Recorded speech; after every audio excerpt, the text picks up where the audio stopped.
buku ini adalah buku pertamaku. Di dalam buku ini ada salah satu hal yang menurutku kayaknya aku nggak bisa lagi deh nulis seperti itu. Bukan karena aku nggak mau, tapi karena emang aku nggak mampu.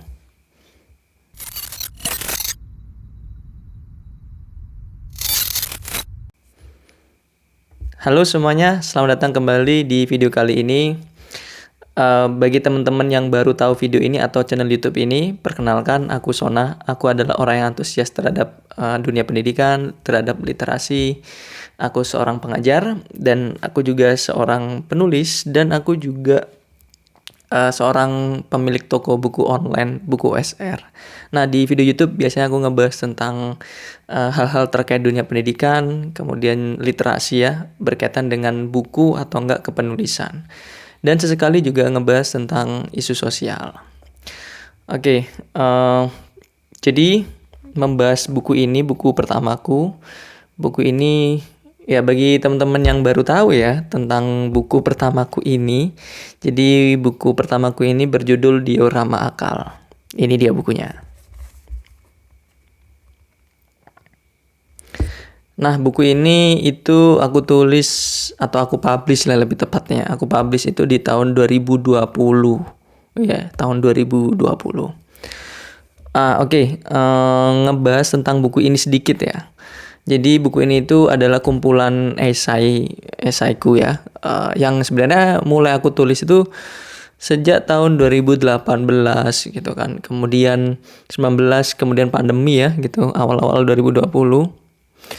Nah, sebenarnya aku nggak menginginkan untuk aku publish, tapi waktu pandemi itu aku berpikir ya biar produktif lah gitu untuk pembuktian diri juga ya sebenarnya fungsinya.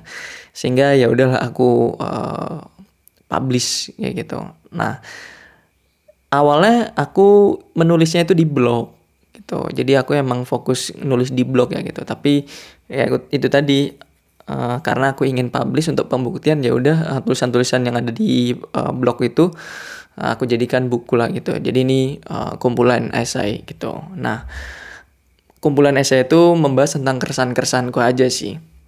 Apapun yang aku resahkan ya aku tulis dan seterusnya. Oke. Aku bisa katakan buku ini tuh sukses dalam hal karena pembuktian diri gitu. Jadi aku bisa banget nih publish sebuah buku, nulis buku kayak gitu. Jadi sukses menurut aku pribadi. Tapi aku bisa katakan buku ini tuh juga buku yang tidak sukses gitu alias gagal karena emang tidak laku di pasaran. Karena buku ini jatuhnya sih self publishing ya. Memang sih aku memasarkannya gitu melalui media sosial dan toko bukuku. Nah, tapi emang harus diakui tidak banyak orang yang membeli buku ini. Nah, selain daripada itu, gagalnya buku ini tuh karena aku apa ya? Terlalu idealis mungkin ya. Maksudnya aku menumpahkan segala apa yang menjadi pikiranku gitu dalam bentuk tulisan gitu. Jadi tidak berusaha untuk nulis biar dibaca oleh orang lain, enggak gitu. Jadi aku nulis itu karena aku ingin menuangkan apa yang menjadi keresahan yang ada di kepalaku gitu kan. Jadi nggak mempertimbangkan perspektif pembaca sama sekali. Sehingga mungkin kalau dibaca alurnya nggak jelas ini tentang apa sih. Dan orang pun juga mungkin ketika baca ini itu nggak terlalu engage. Aku bisa percaya diri mengatakan demikian ya gitu. Ya belak-belakan aja sih. Oke. Apalagi ya? Ya selain daripada itu tema-temanya kan juga random ya karena maksudnya adalah nggak ada spesifikasi keresahan yang aku bahas, tapi apapun yang aku resahkan ya udah aku tulis. Jadi terkesan sih agak random semacam itu. Jadi secara tema juga nggak terlalu terstruktur dengan baik. Itu sih. Tapi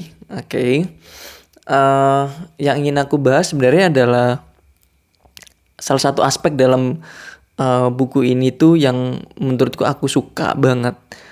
Cuma memang kayaknya sekarang aku nggak bisa menuliskannya. Aku nggak mampu menuliskannya kembali gitu loh.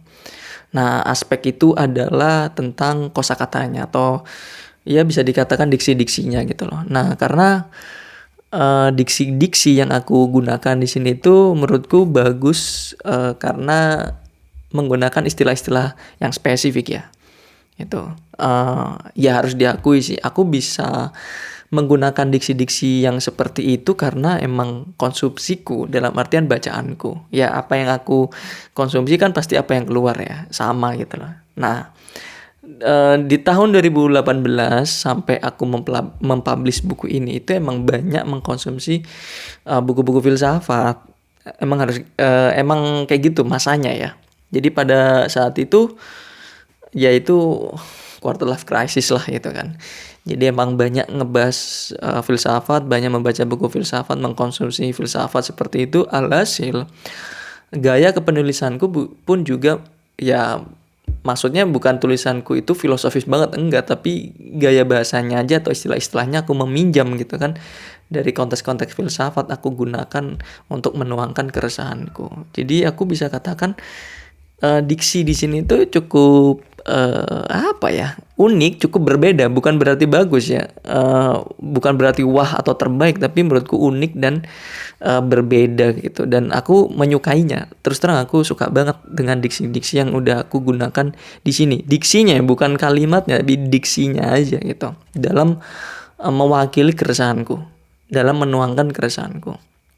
Nah, sekarang waktu aku coba ini ya, baca-baca ulang lagi, lihat-lihat kembali, dan aku mendapati kayaknya emang nggak bisa aku menuliskan itu lagi gitu. Kayaknya nggak mampu deh aku menuliskannya lagi gitu. Jadi aku menumpahkan keresahanku. Ya terus terang aku masih ada keresahan sekarang, tapi ketika aku menuangkannya saat ini, bahasanya atau diksinya itu nggak lagi sama dengan apa yang aku tulis di buku ini gitu, di diorama akal ini gitu. Ya analisisku adalah karena apa yang aku konsumsi itu berbeda ya gitu.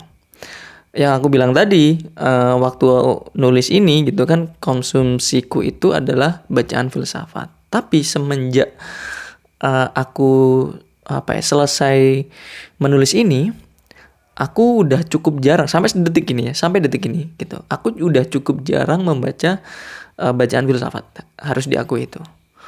Karena sejak menulis ini atau setelah menulis ini gitu, aku udah mungkin switch ya, atau beralih haluan lah gitu. Dimana aku menulisnya ya untuk dibaca oleh orang lain kan, sehingga aku harus melihat pembacaku itu seperti apa. Jadi aku udah ngebahas tentang segmentasi pembaca. Nah, aku mendapati pembacaku itu nggak yang filsafat banget gitu loh. Ya, bahkan cenderung orang yang biasa aja gitu. Sehingga aku pun banyak ngebahas atau membaca hal-hal yang bisa relevan dengan pembacaku. Pasti kayak gitu. Nah, ditambah lagi buku keduaku itu adalah novel ya gitu. Sehingga aku pun juga mulai memikirkan bagaimana deliveringnya, maksudnya alur ceritanya, dalam artian plot ya gitu.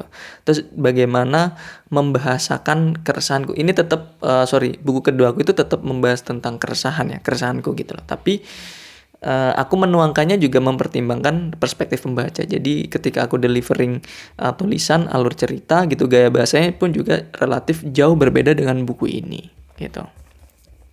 Jadi lebih ya casual lah gitu, biar bisa diterima oleh pembaca. Intinya sih seperti itu.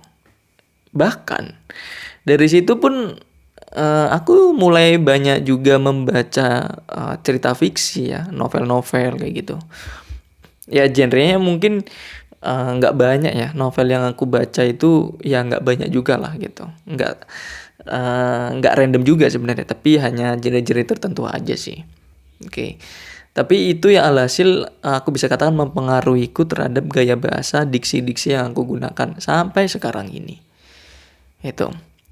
Jadi mungkin aku memang merindukan menuliskan diksi-diksi seperti ini. Memang merindukan gitu. Tapi bukan berarti aku pengen kembali lagi. Enggak juga gitu. Karena aku ngerasa ya aku harus bertransformasi lah gitu. Jadi ketidakmampuanku dalam menuliskan diksi-diksi seperti di buku diorama akal ini itu bukan berarti sebuah keburukan atau kekurangan. Aku tidak menganggapnya sebagai dua hal itu ya, keburukan atau kekurangan. Justru aku menganggapnya sebuah kebaikan karena aku bertransformasi gitu. Aku percaya perubahan itu adalah sesuatu yang baik ya gitu. Ya memang sih ada perubahan yang buruk gitu. Tapi so far yang aku rasakan adalah kebaikan gitu. Aku bertransformasi, aku lebih bisa menuliskan itu secara tidak egois gitu, tidak idealis banget seperti aku menuliskan ini. Karena aku sekarang menulis itu ya memperhatikan bagaimana pembaca bisa memahami tulisanku, bisa menikmati tulisanku gitu. Jadi aku membaca sekarang ya untuk aku menulis itu ya untuk dibaca oleh orang lain gitu. Jadi aku lebih bisa mengatakan lebih dewasa lagi lah dalam menulis gitu. Dan sekali lagi itu aku anggap sebagai hal yang baik gitu. Dan aku pun juga udah berdamai sih. Ya awalnya ketika melihat buku ini awalnya kok sekarang aku nggak bisa ya nulis kayak gini lagi ya gitu. Ya mungkin agak sedih juga di awalnya, tapi lama-kelamaan ya aku udah berdamai gitu. Nah, Sona yang sekarang adalah Sona yang harus lebih baik lagi dalam menulis agar bisa tulisannya itu dibaca oleh orang lain dan dinikmati orang lain gitu.